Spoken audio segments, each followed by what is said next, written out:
Welcome to Fabulosity For You, and my name is Angie. If this is your first time watching my channel, please click the subscribe button, then click the notification bell so when I upload videos, you'll be the first to know.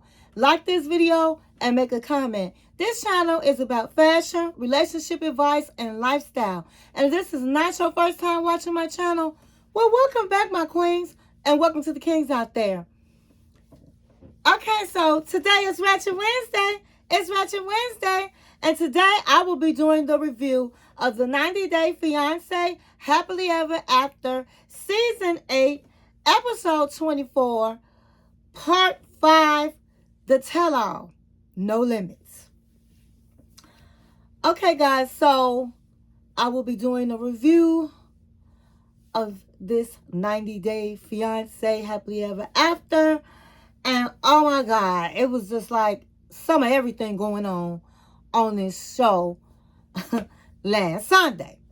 So before we get right into it, go get your drink of choice, go get your snack of choice, and come back and sit with your girl Angie. Text, email, call, send a message in a bottle, baby, and let everybody know that Angie is on the line.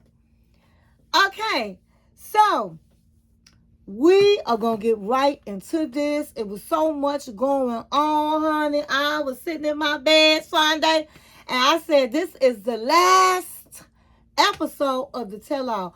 I mean, they gave it to us, didn't they? They gave us story after story after story after story. This was the longest Tell All. Was it really necessary? I don't think so. But let's get right into it. Okay, so it opens up where Lauren tells the girls, well, honey, I got 5 minutes if y'all want to hurry up and get whatever that's off your chest. And they really was talking about nothing. But Sophie was the ringleader, honey. Sophie, she can't handle her own business, but she was trying to get somebody else, honey. She was trying to read other people. She was like, well, I think it's wrong for you to just leave like that when everybody's supposed to be going to the house. I mean, we all have issues. It's just not fair. So Lauren was like, listen, I have my children to get. My husband has to go back to work, honey. We got things to do. And so then Thais jumps her behind in.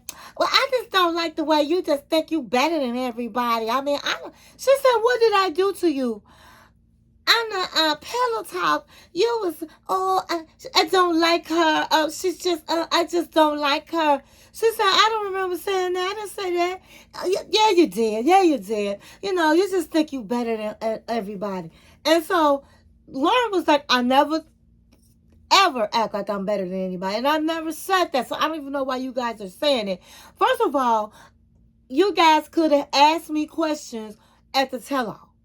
I was prepared. I was waiting, and you guys never did ask me a question. And so then they had the nerve to say, what are we supposed to ask you a question about?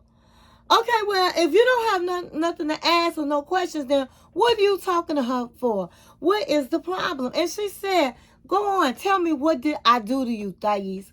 And Thais was, well, you know, you just act like you just this and that and that and this. Honey, they just was... They really didn't have no reasons to pounce on that girl the way she did. But you know what? Honey, she finally realized her and her husband, they don't have nothing to talk about. So guess what? He said, come on, let's go.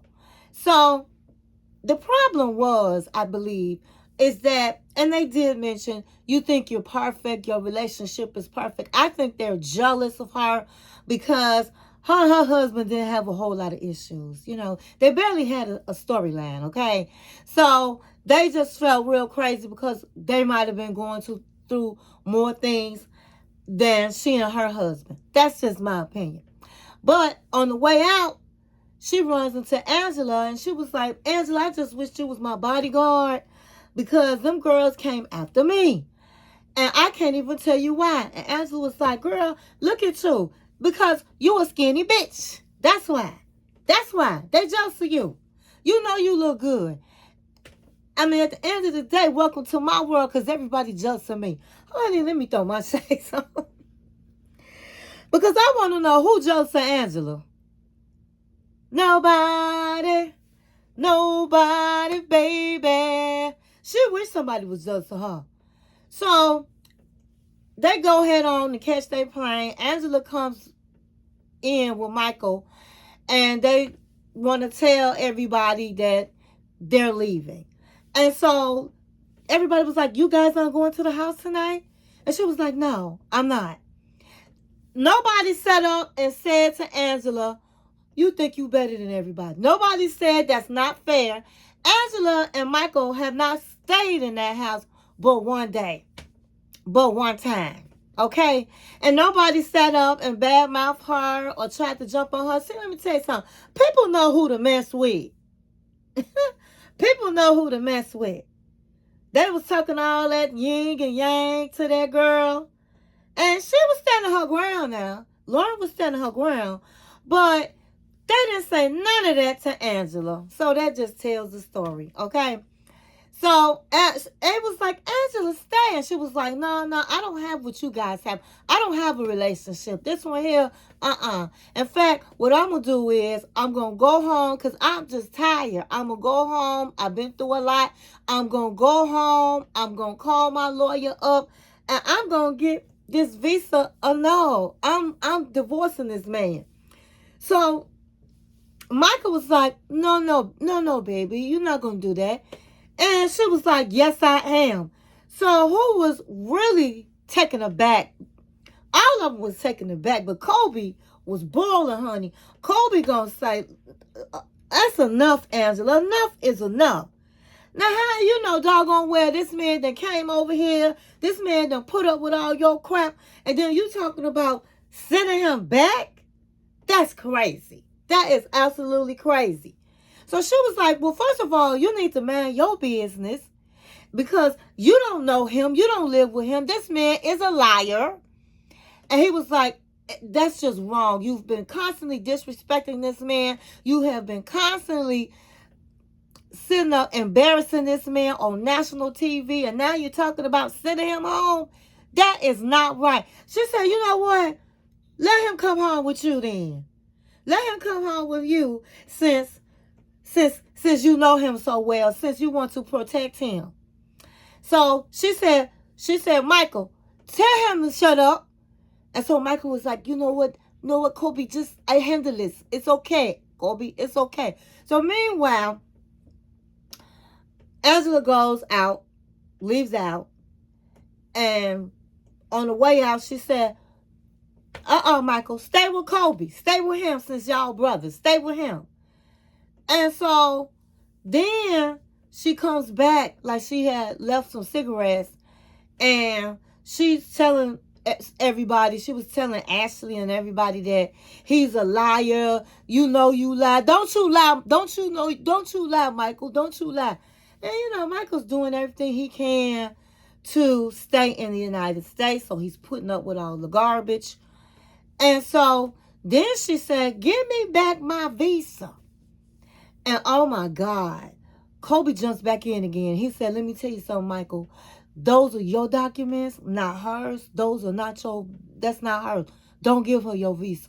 And so she was like, who are you to jump in my business and try to tell him what that's the United States. I'm from the United States of America, and that's my visa.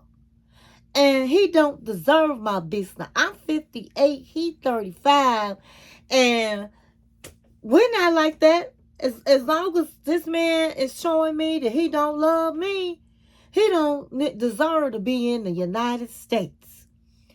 And so Kobe was like, you are just so terrible. And so, honey, she called him every name up under the sun and then had the nerve to say to Emily, no disrespect to you, Emily, but this chauvinistic pig had no business coming to this country being a chauvinistic. Women got rights over here in the United States. And so Kobe started snapping off, honey. I'm not shutting my mouth. Everybody was grabbing Kobe, then they grabbing her, and it was just a mess. So she finally gets out, they get her out of there, and Michael was like, it's okay, Kobe, I be okay. But then, in behind the scenes, in confessional, Michael is saying, I'm tired. It's just only so much I can put up with. It's just so much you can put on somebody. I'm tired. I'm tired. And I just don't blame him. But he goes like the little puppy and follows her on out. But at the end of the day, who was really crying about the visa when Angela said, this is my visa, was Jasmine. And for the life of me, I just don't understand what she was crying about. But then I decided what she was crying about is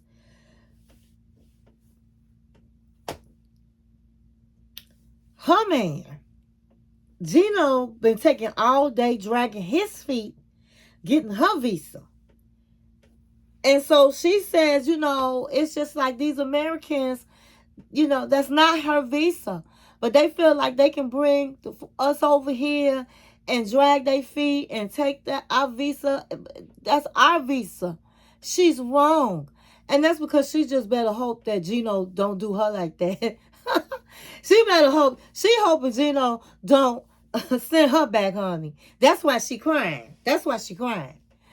So they end up all getting on the bus. And that's when Kobe says, listen, guys, I'm not trying to get in a business, okay? But I've sat back and listened to this woman over and over and over again disrespect this man. Now, I'm not saying he's perfect. I'm quite sure he did a lot of things wrong. But he don't deserve that type of disrespect on TV. And it's disgusting. And I just refuse to sit back and not tell this woman exactly what I think. And he's right. And nobody else had anything to say. They can say all behind her back how she terrible, but in her face, everybody was quiet except for Kobe. Lauren, Sophie, and Thais was jumping all over Lauren for leaving early. But when Angela came around, they had nothing to say. They act like Angela is the big bad wolf. And Kobe like, no, baby, I'm not scared of you. And that's what Angela was saying, too, before she left, screaming from the top of her lungs. I'm not scared of you. I'm not scared of nobody. No, you're not scared of nobody when you got all these people around you and no doggone well that man is not going to put his hands on you. But trust and believe, if her and Kobe was just out in the streets, honey, and Emily wasn't pregnant, Emily would jump on her, honey. She would fight for her man. She seemed like that type of woman that would fight for her man. And I just thought it was disgusting because here his wife is pregnant. And Angela is yelling and screaming and calling her husband all kinds of names. This woman looked like she finna drop her load at any moment. She had no regards for her being pregnant and upsetting her. Well, you know that was upsetting. Angela is about Angela and it's all for Angela. And I just feel like she had an agenda. Now, I'm not saying that Kobe, I've been saying all along that I don't think Michael loves her. I don't. I really don't feel that way. I think that he had an agenda. He took the long route and waited her out and got his visa. It was a contractual relationship. She was giving him money. He was having sex with her. Would she say 7 times or something in a week? Something crazy, or 12 times, I don't know.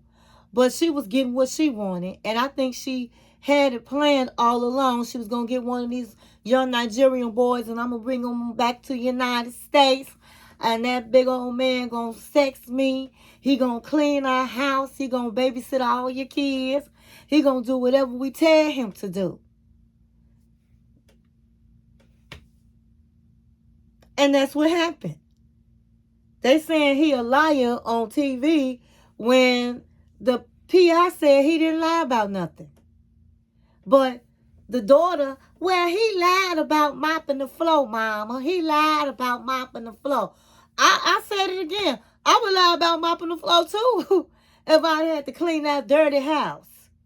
So they was using this man and he was using her. So guess what? He had to take a lot off for Angela. So he deserved it all, honey. He deserved to be in the United States. And then look at her.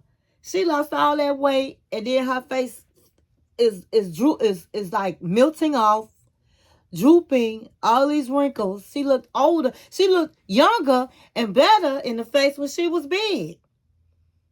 And then this young man got to look in her eyes when he had sex with her. I would have stopped having sex with her too. I would have started sleeping on the couch too.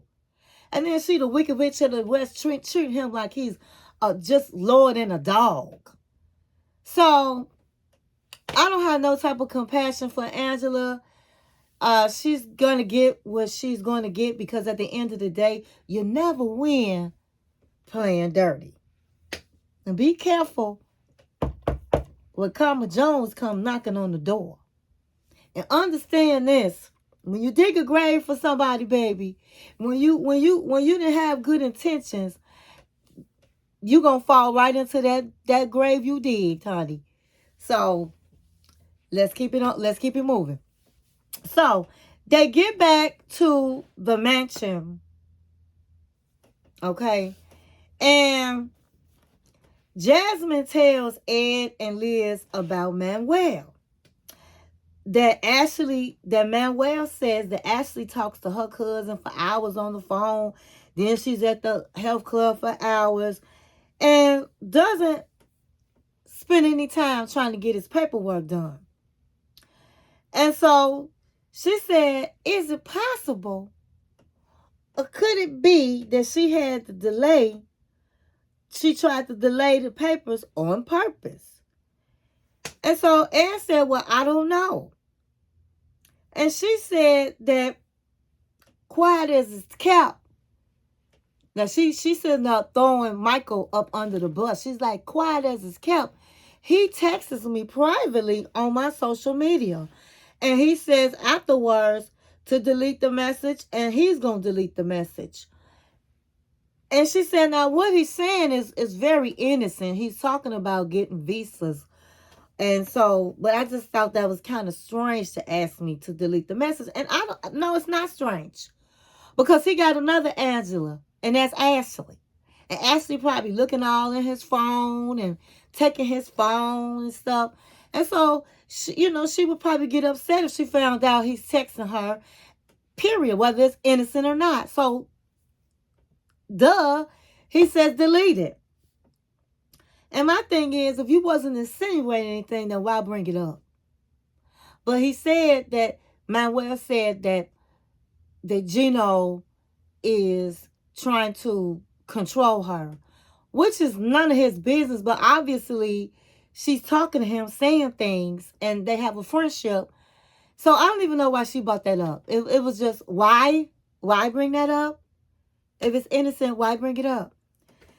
So Ashley and Manuel, they are coming up in the car they're in the car to go to the mansion. And Ashley tells Manuel that her feelings was hurt, that he said that he don't know if he doesn't get a job, then he doesn't know if he wants to stay married to her. And she was like, that really hurt my feelings. Did you mean that? And I don't know how many times this man has to say this. He said, if I can't get no job, if you did not do the paperwork, and I couldn't get no job, it's been 365 days without a job, that you had time to do the papers, and you didn't do it. It take money out of the house, our house, and I can't take care of my kids. And if I can't take care of my kids, I need to go back home and work. And She act like she don't get that. So you trying to say that if you can't work, then you don't want to be with me? Yes. Ding, ding, ding, ding, ding. I'm sorry. She's wrong for that. She is wrong, and Manuel is very upset with her because he has been validated by everybody else saying she's wrong. She should have been doing the papers. All this time, he could be giving back to his family and his kids. All this time, he could be helping her. All this time, he could be saving his money. He could be useful. But no, he's sitting up doing nothing. And she's being very controlling. So, honey, he told her she was selfish. And she got so upset. She goes into the house. Oh, I'm selfish. I sit up and I bring you over here to the United States and all the paperwork I did to do that and everything it took for me to bring you here, but I'm selfish. Yeah, okay. So, honey, she runs up to the room and he's finna come in the room and she shuts the door just like Angela and says, no, I need a moment. And he's like really, really upset. He's like, you know, she is selfish because he has to take care of his kids. That she knew from the giddy up, and he said it several times, she knew from the giddy up that she will have to help him until he gets a job and take care of his children and his family. And he's like, instead, she doesn't care. She does everything else but what she needed to do for me. So how does she think that makes me feel when I can't? And lots of times he said she don't even give me money to pay my child support, to give money to my family. And he said lots of times I'm sitting up washing her clothes. And I'm tired of it. And I don't blame him. I don't blame him. I mean, I really can't get mad at him for saving money. Because if you dependent on somebody for everything, you want just a little bit for yourself in case. And everybody was like, oh, well, you saving it to get her to leave her? It don't matter. This a grown man. He should always have money in his pocket. And if you're not doing the paperwork, if you're not helping him do what he needs to do, then guess what? Then he gonna take a little bit picture, take a little something that you give him and save.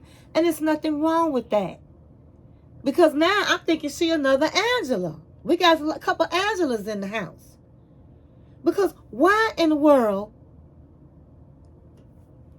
did she not do the paperwork? Now they finally got a lawyer, and he said that the only reason they got the paperwork in is because he went out to get the lawyer. He went out and got the lawyer. And because they got the lawyer, the paperwork was finally completed. But he felt like if he never spoke up and never said, hey, let's get the lawyer, that they would have never gotten a lawyer. And so, man, well, it's just really disgusted. So, after that, the ladies, everybody is talking to Gino. And some of the ladies are talking to Jasmine. And they say that Patrick asked Gino again, why don't you just have sex with this woman, with your wife? How hard is that? And he said it like he was tired of saying it, and I was tired of him saying it, because he does not derive from his story. He has the same story. The woman exhausts me.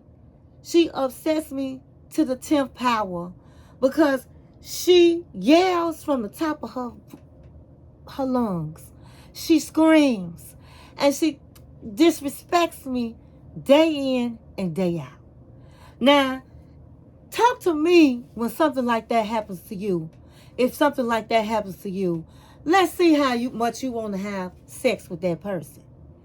So, Ashley sits up and says her 2 cents. Like, she really have a lot of nerve. Really, she's been all through the tell-alls and everybody business. All of a sudden, she has all of this great advice when she can't hold her own man down, okay? When her own man got a problem with her. Girl, bad. She act like she a witch. She not no witch, because if she was a witch, she could see that her man gonna leave her. She should see that. She should see that. So she was like, well, I do understand that. I understand there has to be an emotional connection. I do get it. But at the same time, what worries me is it's the length of time. It's been months. It's been months and months. When will it end? That's what bothers me. So they sit up and they ask him, why is this happening? He was like, your guess is as good as mine. So they go by mistake. They didn't know they was opening up a jack-in-the-box with Jasmine, and asked her, what is the problem? Honey, all of a sudden she's screaming from the top of her lungs. The veins in her neck are like this, and she's screaming, he's comfortable with just not having sex, and he just wants me to be his companion. Gino, why don't you just say that, Gino? You acting like I'm the bad person. You acting like, I'm just so bad. And you're just so innocent. When you know it's you. You know it's you. You making me look bad. Acting like you can't have sex. Poor Gino. He can't have sex with his wife because she's just such a bad person. Well, if I'm all of that, Gino, then leave me. Let me go. Let me go. And honey, I would have let that sister go, honey. I would have let her go. Sister Sledge, you can exit left. You can exit left. And so she says, I love you, Gino. She's crying and being so dramatic. It's sickening.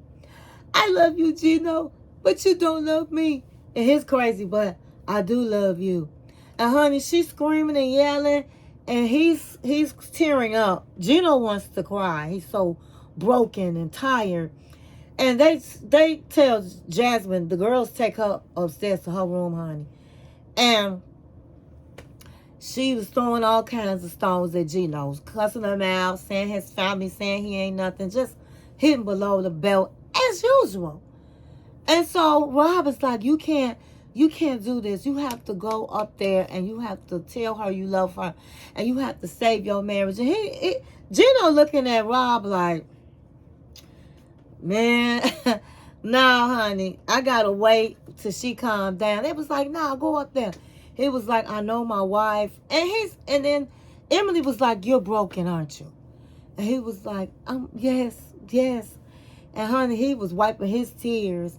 And that's sad when you got your own husband crying on national TV. He is broken. I don't know why he just won't let her go. I really don't. Because at the end of the day, like I said, I do understand when you are at odds and constantly fighting with somebody. It don't matter how beautiful you are. It don't matter how big your breast is. It don't matter how pretty your face is. When you constantly demasculating a man, that takes away the love. They no longer look at you with loving eyes. Okay? When your husband no longer look at you with loving eyes, he's had it. He's had it. And there's a lot of women out there that demasculate their men, that bash their men, and think it's cute. When only thing that's going to happen, baby, is he going to eventually get tired of sitting up on the nail. When the dog get tired of sitting on the nail, honey, he going to holler. He going to holler. And he going to get up.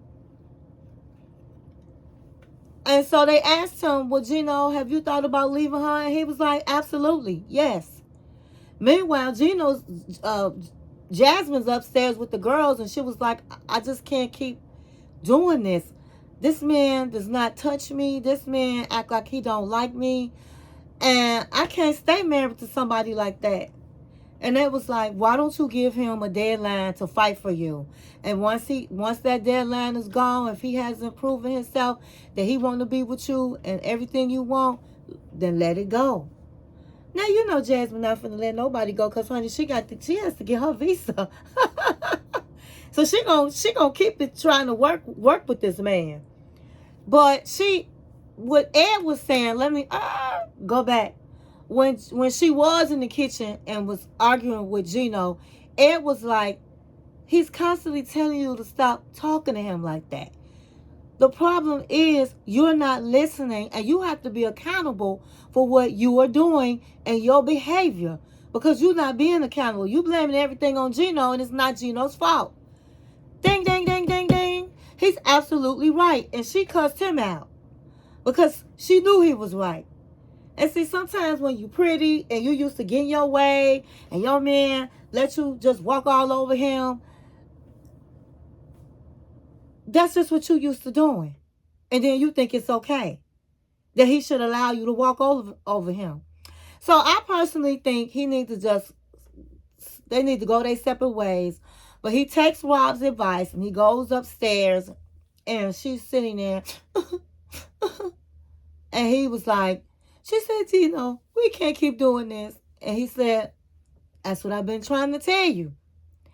But I think we need some time alone. I think that we need to separate just for a minute, just to give each other a break. I want you to stop missing me like you did when I was in Panama.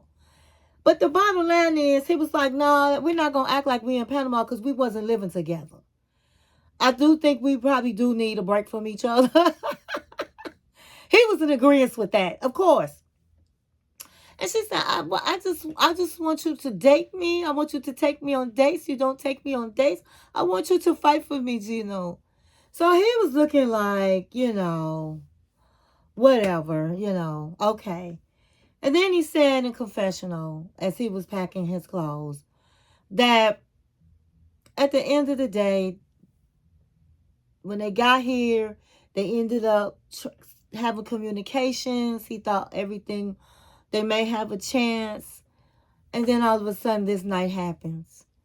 It took us back. And so she was saying, before they got in their cars, because they all took pictures, and then they all started getting ready to leave. And she was saying, I don't know how long I can keep up with this marriage. Going back home is depressing because then real life begins again. So it sounds like they're going to separate for a minute. And of course they're going to try to work it out, because I told you they're going to be on the next season of The Last Resort. So that's what happened with them. And then Ashley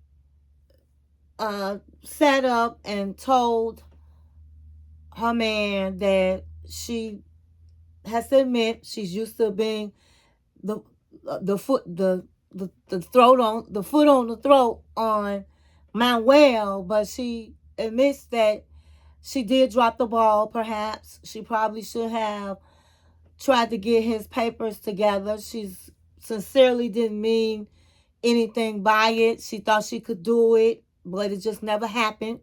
But she got the lawyer and his papers are being filed. And so she tells him, now once you get your papers, I want to go with you to Ecuador.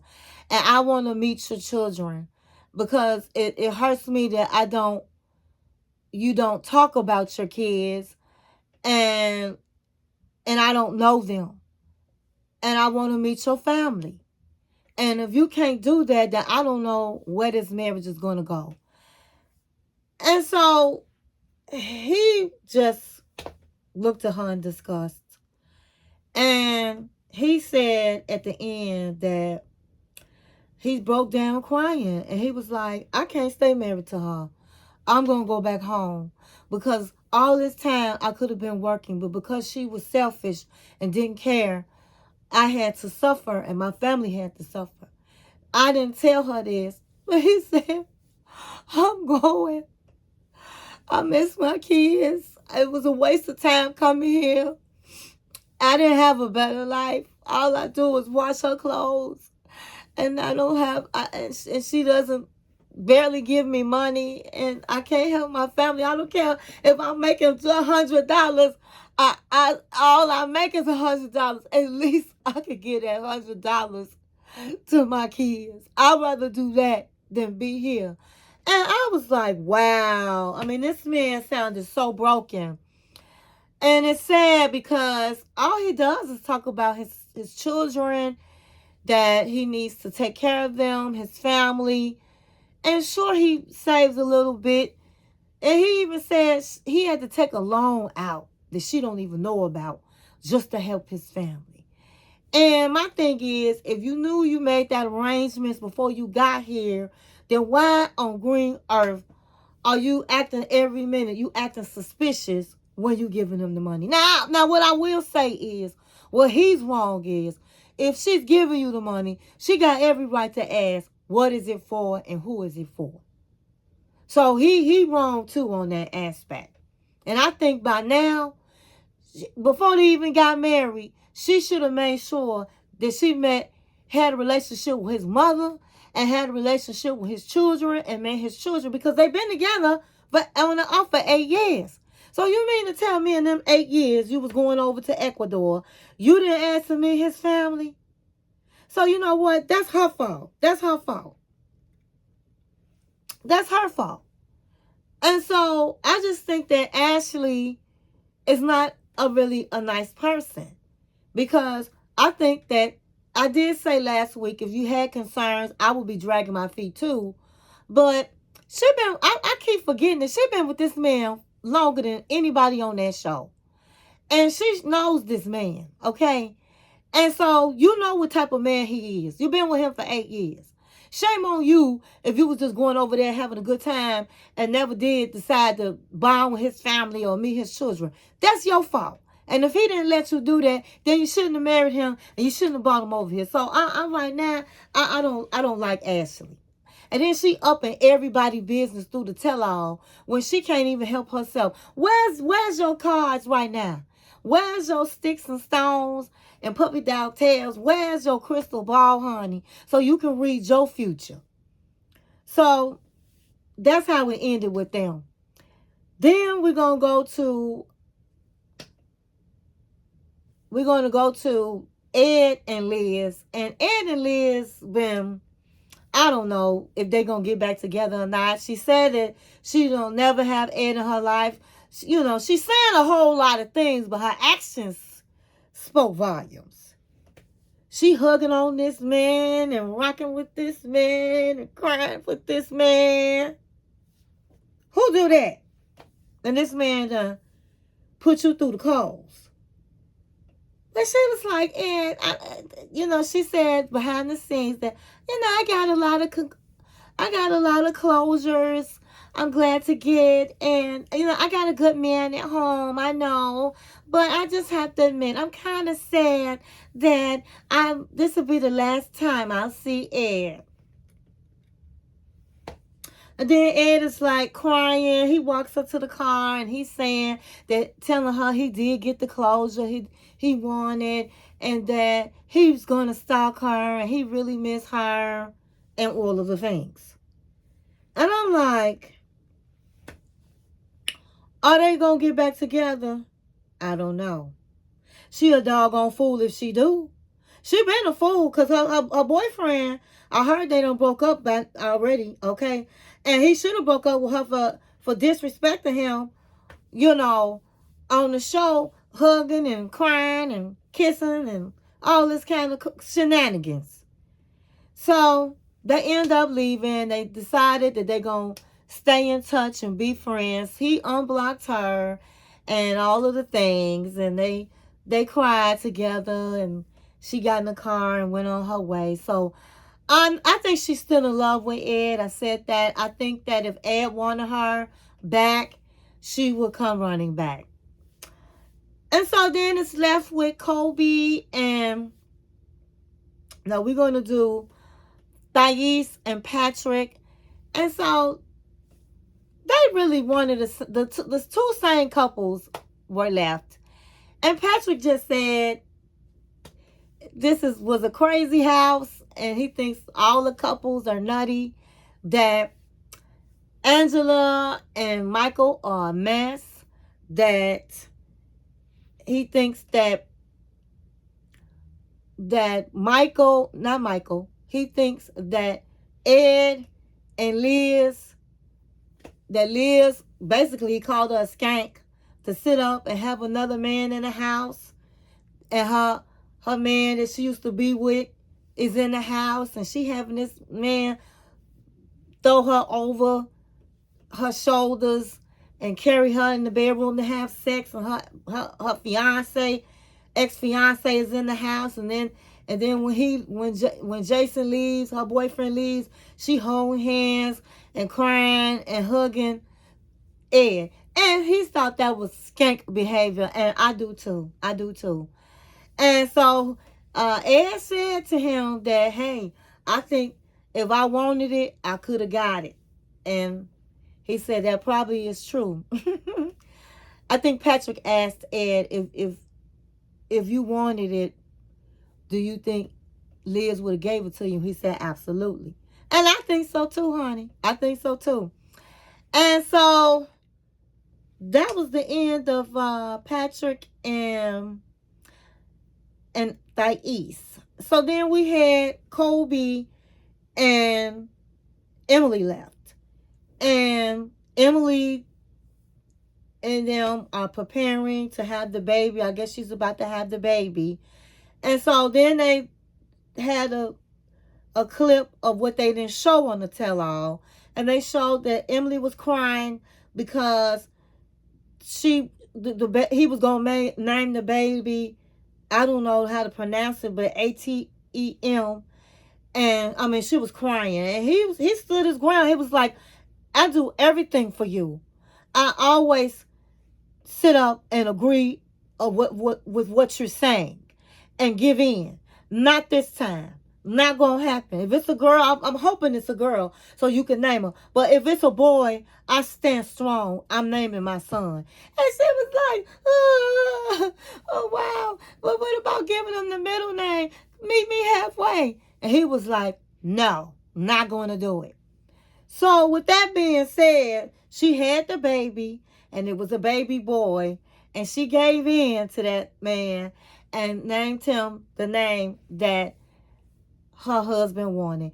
And, bottom line is, he didn't do that with his other children. He did it with this one, as far as I'm concerned, as I know. And she's control all the time. So I don't blame him. Let him have a say in something. There's a lot of controlling women out here, girl. And y'all got to quit being controlling, okay? Let a man have a say so some of the time.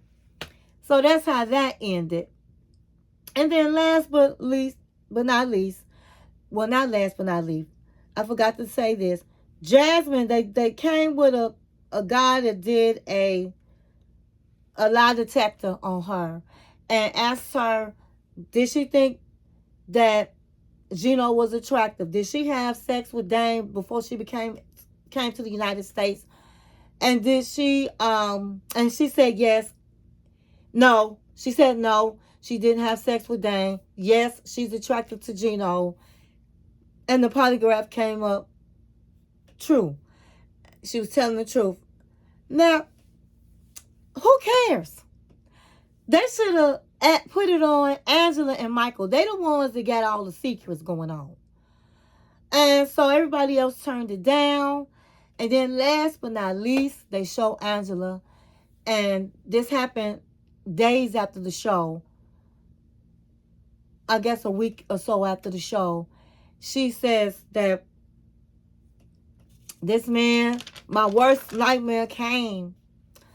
I came home, and this was 2 or 3 days after the tell-all. I came home to an empty house. Micah had left.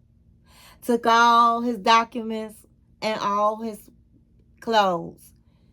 And so then you hear, they show a video of Michael, and Michael basically is saying that when they came home from the tell-all, he said it was a lot of problems.